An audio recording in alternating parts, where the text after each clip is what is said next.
তো বন্ধুরা, আজকে আমরা ফাইনালি চলে এসেছি গ্যাংটক এর, সিকিমের গ্যাংটক। আর গ্যাংটক থেকে এসেছি আমরা লাচুং থেকে আজকে স্টে করে হোটেলে ছিলাম। এসে আমরা চলে গেলাম জিরো পয়েন্ট। তা জিরো পয়েন্টের এই বরফের প্রাকৃতিকের খুব দৃশ্য অবশ্যই তোমরা দেখবে। আর তোমাদের ব্লগগুলো আমরা আজ করে দেখাচ্ছি ভালোর জন্য। আর এইসব প্রাকৃতিক দৃশ্য জিরো পয়েন্টে আমরা কথা বলতেই পারছি না, এতটাই শ্বাসকষ্ট হচ্ছে যে কি বলে তোমাদেরকে বোঝাবো। প্রচণ্ড অক্সিজেন এখানে নেই বললেই চলে, অক্সিজেন পাওয়া যাচ্ছে না। এখানে কোনো গাছপালা কিছুই নয়, তাই এখানে কোনো অক্সিজেন নেই। অবশ্যই তোমরা কিন্তু যারা আসবে অক্সিজেন সঙ্গে একটা নিয়ে আসবে। আর কিছু ট্রিক্স তোমাদেরকে দিয়ে দেবো। কুচো আদা মানে কেটে আনবে, আদাগুলো খেলে অনেকটাই তোমাদের অক্সিজেন লেভেলটা অনেকটা উপরে আসে। আর সঙ্গে কর্পূর নেবে, কর্পূর নিয়ে নাকে শুকলে এটাও অক্সিজেনের লেভেলটা অনেকটা কাজ করে।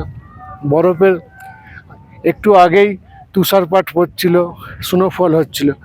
স্নোফল তোমাদেরকে দেখিয়েছি, এর আগের ভিডিওতে আমরা দেখিয়েছি স্নোফলগুলো খুবই সুন্দর।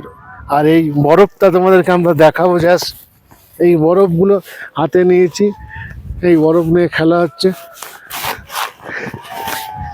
আর এই বরফের দৃশ্য তোমাদেরকে দেখাবো।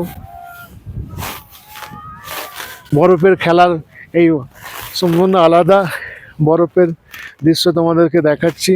বরফ পুরো একদম জল হয়ে যাচ্ছে, কোনো ব্যাপার না।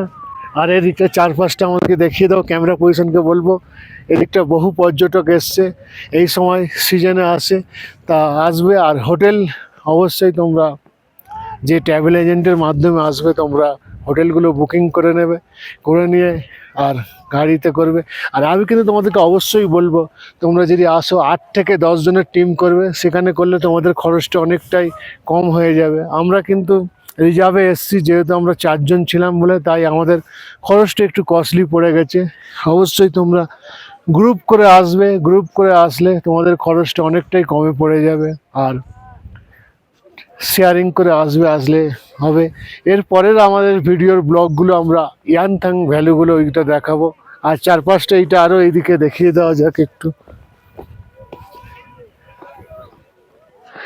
ভিডিওর। আমি তোমাদেরকে দেখাবো আরও দৃশ্য, বরফের দৃশ্যই। বহু পর্যটক বরফ নিয়ে খেলা করছে, দেখতেই পাচ্ছ। সব পর্যটকের ঠিক করছে, পর্যটকে সব পর্যটকের ব্লগিং দেখানো যাচ্ছে চারপাশটা